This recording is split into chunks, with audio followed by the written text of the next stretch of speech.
Welcome everyone to my YouTube channel. This is Manisha Upadhyay, PWD. In this video, we are going to discuss about a very important chapter of class 9 social science, that is Nazism and the rise of Hitler. Hitler का नाम आपने सुना होगा। ये topic बहुत ज्यादा important है for the students of class 9 social science. तो इस चैप्टर में हम क्या पढ़ने वाले हैं? इस चैप्टर में हम पढ़ेंगे नाजिज्म के बारे में कि नाजिज्म थ्योरी क्या थी, हिटलर का शासन किस तरह से जर्मनी के अंदर आया, किस तरह से हिटलर ने जर्मनी के अंदर अपनी पावर को स्टैब्लिश किया और वो कौन से कारण थे आगे जाकर जिसने हिटलर को मजबूर किया कि उसने आगे जाकर अपने आप को सुसाइड किया। इस चैप्टर में आप बहुत सारी चीजें पढ़ेंगे, जैसे वेयरमार रिपब्लिक क्या है, ट्रीटी ऑफ वर्साइल्स क्या है, अलाइज पावर क्या है, एक्सेस पावर क्या है, फर्स्ट वर्ल्ड वॉर क्या है, सेकेंड वर्ल्ड वॉर क्या है, what is treaty of Versailles, ये सारी चीजें आप पढ़ेंगे। लेकिन इस चैप्टर की शुरुआत होती है एक स्टोरी से। तो उस स्टोरी को समझाने से पहले मैं आपको एक छोटा सा बेसिक आइडिया दूंगी कुछ ऐसे टर्म्स का जो इस चैप्टर में आपको यूज करनी है, so that you can use two, आप उन सारे टर्म से यूज टू हो जाएं और जब भी आपके सामने वो टर्म्स प्रेजेंट हो तो आपको कंफ्यूजन ना हो। तो एक बेसिक टर्म के साथ में, एक बेसिक कंसेप्ट के साथ में, एक बेसिक स्टोरी के साथ में इस चैप्टर की शुरुआत करते हैं। तो लेट्स गेट स्टार्टेड। तो सबसे पहले जो बात आपको पता होनी चाहिए वो ये पता होनी चाहिए कि वर्ल्ड के अंदर दो वॉर हुई है। एक हुई है फर्स्ट वर्ल्ड वॉर, ठीक है, जिसका टाइम था 1914 to 18। एक हुई सेकेंड वर्ल्ड वॉर जिसका टाइम है 1939 to 1945। ये एक कुछ ऐसी बेसिक टर्म्स हैं जो आपको इस चैप्टर को समझने में बहुत मदद करेंगी। तो इन्हीं टर्म से आप इस चैप्टर को स्टार्ट करेंगे। आप सबको पता है कि फर्स्ट वर्ल्ड वॉर हुई 1914 to 1918, सेकेंड वर्ल्ड वॉर हुई 1939 to 1945। ये आपकी बेसिक टर्म्स है। लेकिन ये जो वॉर है ये किस किस के बीच में हुई? ये वॉर हुई है दो ग्रुप के बीच में, एक था अलाइज और एक था एक्सेस पावर। अब ये अलाइज और एक्सेस पावर क्या है? अब यहाँ पर आपको थोड़ा सा ये चीज देखने के लिए मिलेगी कि फर्स्ट वर्ल्ड वॉर में अलाइज पावर में कुछ कंट्रीज थी और कुछ कंट्रीज आपकी एक्सेस पावर में थी। तो मैं सबसे पहले आपको फर्स्ट वर्ल्ड वॉर के अंदर बताऊंगी कि फर्स्ट वर्ल्ड वॉर के अंदर अलाइज के अंदर कौन कौन सी कंट्रीज थी। तो फर्स्ट वर्ल्ड वॉर में थी जर्मनी, सॉरी अलाइज के अंदर थी आपकी रशिया, यूके, फ्रांस, यूएसए, और एक्सेस पावर में थी Germany, Ottoman Empire, Austro Hungary Empire. Yes last. तो प्लीज इसके ऊपर फोकस करेंगे अभी अच्छी तरह से कि फर्स्ट वर्ल्ड वॉर में एक ग्रुप था अलाइज का, एक था एक्सिस का। ये हम फर्स्ट वर्ल्ड वॉर की बात कर रहे हैं, ठीक है। फर्स्ट वर्ल्ड वॉर की बात करें, ये ग्रुप था एक अलाइज का और ये ग्रुप था एक्सेस पावर का। इन दोनों के बीच में वॉर हुई थी। इस वॉर के अंदर जो कंट्रीज जीती थी वो थी आपकी अलाइज पावर, ठीक है, और जो हारी थी वो थी एक्सेस पावर। तो आप देख सकते हैं यहाँ पर जर्मनी का रोल, ठीक है। आई थिंक ये चीज आपको समझ में आ गई कि कौन सी कंट्री हारी थी और कौन सी कंट्री जीती थी। अब देखिए फर्स्ट वर्ल्ड वॉर खत्म होता है 1918 को, ठीक है। तो 1918 को जैसे ही फर्स्ट वर्ल्ड वॉर खत्म होता है और जितने भी कंट्रीज ने इस वॉर के अंदर पार्टिसिपेट किया होता है, जो जीतने वाली कंट्री है स्पेशली जो अलाइज पावर है, उनको ये रियलाइज होता है, उनको ये एहसास होता है कि फर्स्ट वर्ल्ड वॉर जो हुआ है उसके अंदर इतने ज्यादा क्वालिटीज हुई है, इतने ज्यादा लोग मारे गए हैं, इतने ज्यादा चीजें खराब हुई हैं कि अब हमें इन चीजों को सुधारने की जरूरत है। तो फर्स्ट वर्ल्ड वॉर के जैसे खत्म होने के बाद में एक ट्रीटी साइन होती है। वो ट्रीटी होती है साइन 1919 में। उस ट्रीटी का नाम है ट्रीटी ऑफ वर्साइल्स। ये ट्रीटी 1919 में साइन होती है। वर्साइल क्या है? एक जगह है आपकी फ्रांस के अंदर, ठीक है। तो वो कंट्रीज इस ट्रीटी को साइन कराती हैं जो जीती होती हैं अलाइज पावर, ठीक है, जैसे आपकी रशिया, आपका यूके, यूएसए, ठीक है। ये कंट्रीज आपकी अलाइज पावर्स होती है। ये ट्रीटी ऑफ वर्साइल साइन कराती है। किससे साइन कराती हैं? एक्सेस पावर से, जो आपकी हारी हुई है, जैसे जर्मनी और जो आपके बाकी के जो एम्पायर होते हैं उनसे। अब इस ट्रीटी में क्या होता है? इस ट्रीटी में क्या होता है? सबसे पहले तो जो रिस्पॉन्सिबल होता है, सबसे पहले तो जो अलाइज पावर होती है वो जर्मनी को रिस्पॉन्सिबल मानती है कि जो फर्स्ट वर्ल्ड वॉर हुआ है उसके अंदर इतने सारे लोग मारे गए हैं, तो उसकी जो सारी रिस्पॉन्सिबिलिटी है वो आपकी है। आप ही रिस्पॉन्सिबल हैं कि आपने फर्स्ट वर्ल्ड वॉर के अंदर जो है इतनी ज्यादा क्रुएलिटीज अगर देखने को मिली है तो उसकी जो सबसे बड़ी रिस्पॉन्सिबिलिटी है वो आपकी है। इस ट्रीटी में जो है जर्मनी के ऊपर एक बहुत ज्यादा फाइन इम्पोज किया जाता है बाय दी आपकी अलाइज पावर के थ्रू, और उसको पूरा आप कह सकते हैं कि सबके सामने उसकी इंसर्ट की जाती है और उसको बोला जाता है कि you are the one only one who is responsible for the first world war. तो इस तरह के एलिगेशंस ट्रीटी ऑफ वर्साइल्स में लगाते हैं। तो कुछ बातें हैं जो मैं ट्रीटी ऑफ वर्साइल्स के बारे में आपको बता देती हूँ। ट्रीटी ऑफ वर्साइल 1919 में आपकी साइन की गई थी। इसको स्टैब्लिश करने वाले थे यूएसए, ठीक है, और यूएसए के प्रेसिडेंट कौन थे? वुड्रो विल्सन, ठीक है। तो वुड्रो विल्सन ने इस ट्रीटी को तैयार करवाया था, लेकिन एक फैक्ट है कि यूएसए ने कभी इसके अंदर पार्टिसिपेट नहीं किया, ठीक है। तो ये ट्रीटी ऑफ वर्साइल हुई। अब देखिए यहां पर जब एलिगेशन लगता है जर्मनी के ऊपर जब आरोप लगता है कि you are the only one who was responsible for the first world war, ठीक है, इतनी जो क्वालिटीज हुई है उसकी रिस्पॉन्सिबल आप है, तो जर्मनी को बहुत ज्यादा हर्ट होता है, बहुत ज्यादा उसके सेंटिमेंट्स को बहुत ज्यादा हर्ट होता है। उसी टाइम जो है आपका हिटलर जर्मनी के अंदर आ चुका होता है। हिटलर उसके दिमाग में आ गया होता है कि यही वो टाइम है कि जर्मनी को दोबारा से खड़ा होना पड़ेगा, और जिन कंट्रीज ने उसके ऊपर इल्जाम लगाया है कि वो रिस्पॉन्सिबल है फर्स्ट वर्ल्ड वॉर की, उसका जवाब देने का टाइम आ गया होगा। ट्रीटी ऑफ वर्साइल के अंदर बहुत सारी कंट्रीज एक दूसरे के साथ में एग्रीमेंट के थ्रू साइन करके एक साथ रेडी हो जाती है, लेकिन ये ट्रीटी ऑफ वर्साइल बहुत ज्यादा कमजोर होती है, आगे जाके सक्सेसफुल नहीं हो पाती। क्यों नहीं हो पाती? कि जिसने इस ट्रीटी ऑफ वर्साइल की नींव रखी होती है, जिसने इसको स्टैब्लिश किया होता है, वही कंट्री इसके अंदर पार्टिसिपेट नहीं करती। आगे जाके कुछ समय बाद 1923 के आसपास में ट्रीटी ऑफ वर्साइल से जर्मनी एग्जिस्ट हो जाता है और उसके साथ में बहुत सारी कंट्रीज भी एग्जिस्ट हो जाती है। तो ये तो कंसेप्ट था ट्रीटी ऑफ वर्साइल का। अब उस टाइम पर जर्मनी के अंदर हिटलर आ चुके हैं और वो जर्मनी को सबसे पहले तो ट्रीटी ऑफ वर्साइल से अलग करते हैं और एक नई पार्टी की स्टैब्लिशमेंट करते हैं जिसको कहते हैं नाजिज्म, ठीक है। और आपके सेकेंड वर्ल्ड वॉर के अंदर नाजिज्म पार्टी पार्टिसिपेट करती है, ठीक है, सेकेंड वर्ल्ड वॉर के अंदर, जिसका जो टाइम है दैट इज 1939 टू 1945। अगेन इसके अंदर भी दो पावर होती हैं, अलाइज, एक्सिस। अलाइज में यूएसए, रशिया, यूके, फ्रांस, और इसमें आपकी Germany, Italy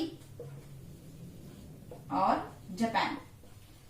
there is one fact जो मैं आपको बताना चाहूंगी, यूएसए की जो एंट्री होती है इसमें वो बाद में होती है जब जापान उसके ऊपर हमला करता है। पहले जापान जो है यूएसए के ऊपर अटैक करता है, उसके बाद यूएसए की एंट्री होती है सेकेंड वर्ल्ड वॉर के अंदर। जैसे यूएसए की एंट्री होती है सेकेंड वर्ल्ड वॉर के अंदर, पूरा सिनेरियो सेकेंड वर्ल्ड वॉर का चेंज हो जाता है। तो क्लास ये तो थी कुछ ऐसी फैक्ट्स, कुछ ऐसी बातें जो आपको पता होनी चाहिए थी। सेकेंड वर्ल्ड वॉर का रिजल्ट ये आता है कि अगेन इसके अंदर भी जो जीतने वाले होते हैं वो अलाइज होते हैं और जो डिफीट होते हैं वो एक्सिस होते हैं। तो अगेन इसके अंदर जिसकी हार होती है वो होती है जर्मनी की, या जो उसकी कंट्रीज हैं उनकी हार होती है, ठीक है। और उसके बाद 1945 में एक इंटरनेशनल ऑर्गेनाइजेशन स्टैब्लिश होती है जिसको कहते हैं यूएन, ठीक है।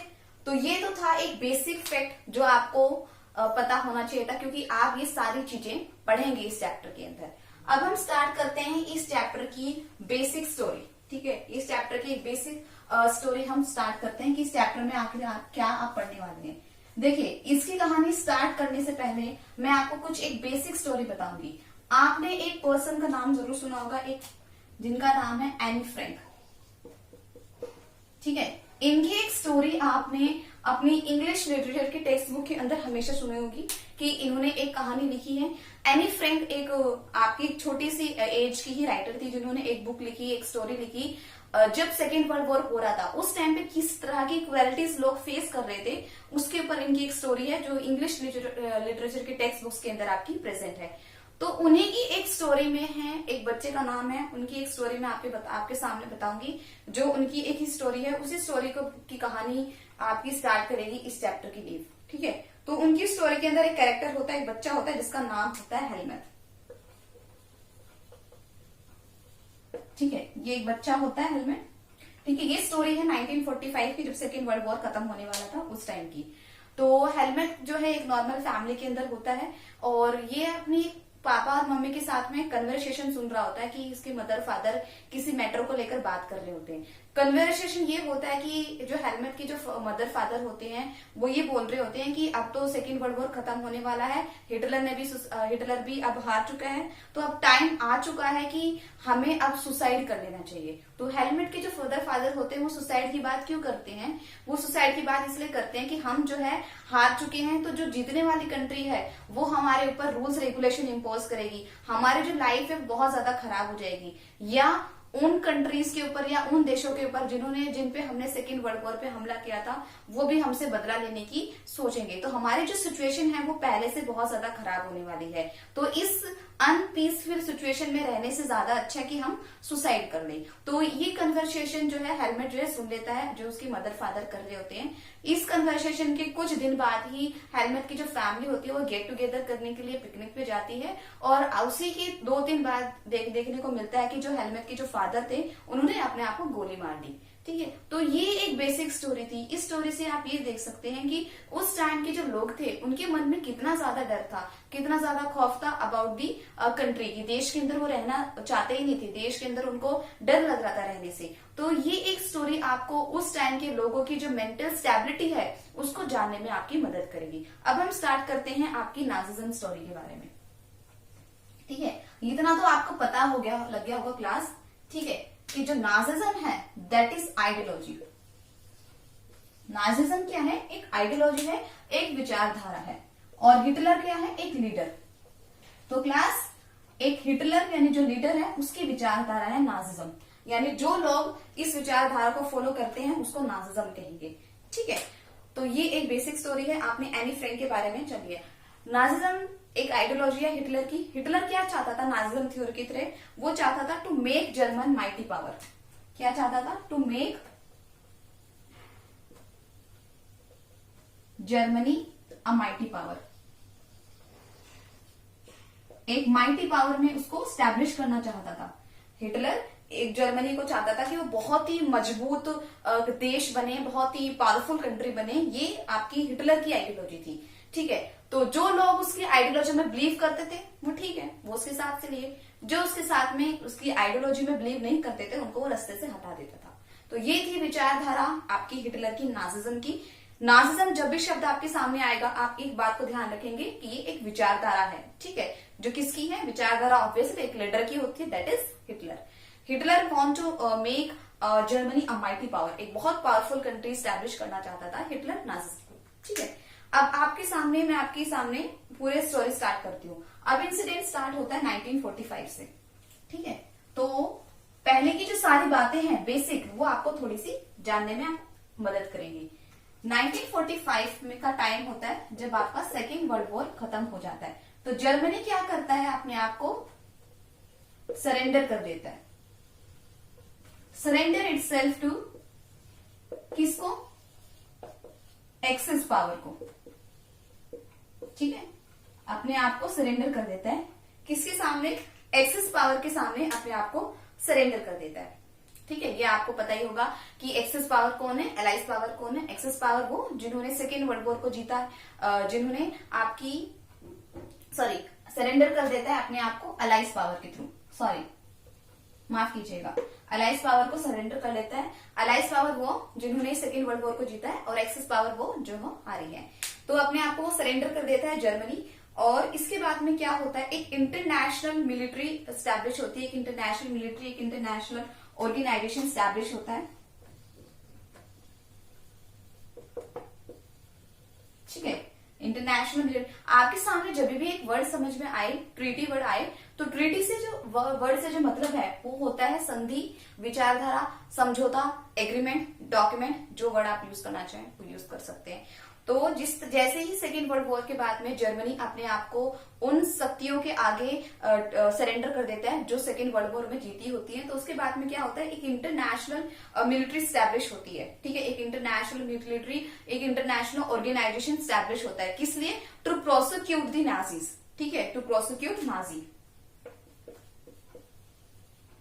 अब आप बोलोगे ma'am what is the meaning of to prosecute Nazi? यानी एक मिलिट्री का ग्रुप स्टैब्लिश हुआ है, प्रोसिक्यूट नाजी। प्रोसिक्यूट नाजी का मतलब ये है कि जो जीतने वाली कंट्रीज हैं, जो आपकी अलाइज पावर है, वो एक ऑर्गेनाइजेशन स्टैब्लिश करती है उन लोगों को सजा देने के लिए जिनके वजह से सेकेंड वर्ल्ड वॉर हुआ था, उन लोगों को सजा देने के लिए जिनके वजह से बहुत सारे लोग मारे गए, बहुत सारे मिलिट्री के सोल्जर्स मारे गए, बहुत ज्यादा सिविलियंस मारे लगे, बहुत ज्यादा लोग क्रुएलिटीज हुई है। तो नाजी जो था, ऑब्वियसली हिटलर पार्टी वॉज उनका मेन रोल था सेकेंड वर्ल्ड वॉर के अंदर, तो उनको सजा देने के लिए एक मिलिट्री ऑर्गेनाइजेशन, एक मिलिट्री ट्रीटी स्टैब्लिश होती है टू प्रोसिक्यूट दी नाजीज, उन लोगों को सजा देने के लिए। किस लिए? क्योंकि इन्होंने जो है बहुत ज्यादा इनह्यूमैनिटी की होती है, बहुत ज्यादा अमान्य व्यवहार किया होता है। अब मैं आपके सामने कुछ चीजें बताऊंगी जिससे आपको पता लगेगा कि कौन सी क्रुएलिटी करी होती है आपकी नाजी पार्टी में, या कौन सी क्रुएलिटी करी होती है आपकी जर्मनी में। ठीक है, क्यों डिसाइड किया जाता है एक मिलिट्री ऑर्गेनाइजेशन में to prosecute the Nazi, to prosecute the आपकी जर्मनी। तो इसके अंदर जर्मनी क्या करती है सेकेंड वर्ल्ड वॉर के अंदर, 6 मिलियन ज्यूज जो होते हैं उनको मारती है। 6 मिलियन ज्यूज को यहाँ पर मारा जाता है। 70,000 आपके जर्मनी के लोगों को मारा जाता है। ठीक है, इतने सारे लोगों की हत्या होती है सेकेंड वर्ल्ड वॉर के दौरान। इस वजह से जो पावर जीती होती है सेकेंड वर्ल्ड वॉर में, वो आपकी जर्मनी के लोगों को सजा देना चाहती है। ठीक है, यहाँ पर एक वर्ड है ज्यूइश कम्युनिटी। ठीक है, चैप्टर पूरा समझ लेते हैं बच्चे, लेकिन इसका मतलब नहीं समझ पाते। ज्यूइश क्या है? एक कम्युनिटी है, एक समुदाय है। ठीक है, तो हिटलर जो है पर्टिकुलरली इस कम्युनिटी के लोगों को आप देख सकते हैं कितना अमाउंट है, 6 मिलियन। ज्यादा है, बहुत ही कम नहीं है। इस कम्युनिटी को बहुत ज्यादा मारता है। क्यों मारता है? क्योंकि हिटलर ज्यूइश कम्युनिटी को पसंद नहीं करता है। ठीक है, उस तरह के कल्चर, उस तरह के एथनिसिटी के लोगों को वो पसंद नहीं करता।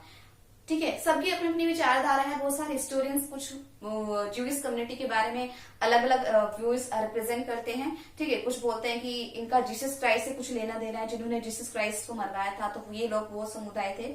लेकिन अभी आपको अपने एग्जाम पॉइंट ऑफ व्यू से याद रखना है कि ज्यूइश कम्युनिटी वो थी जिसको हिटलर पसंद नहीं करता था, जिस लोगों को पसंद नहीं करता था। हिटलर चाहता था कि देश के अंदर अगर एक ही कल्चर के लोग रहेंगे तो वो देश को मजबूती रूप से खड़ा रखेंगे। अगर देश के अंदर अलग अलग कल्चर के लोग रहेंगे तो देश उतनी यूनाइटेड वे से स्टैंड नहीं कर पाएगा। तो हिटलर खुद तो नाजी, हिटलर जो था वो तो ज्यूइश कम्युनिटी का नहीं था, वो तो दूसरी किसी कम्युनिटी का था, लेकिन वो ज्यूइश कम्युनिटी को बिल्कुल पसंद नहीं करता था और उसने बहुत सारे ज्यूइश को मरवाया था।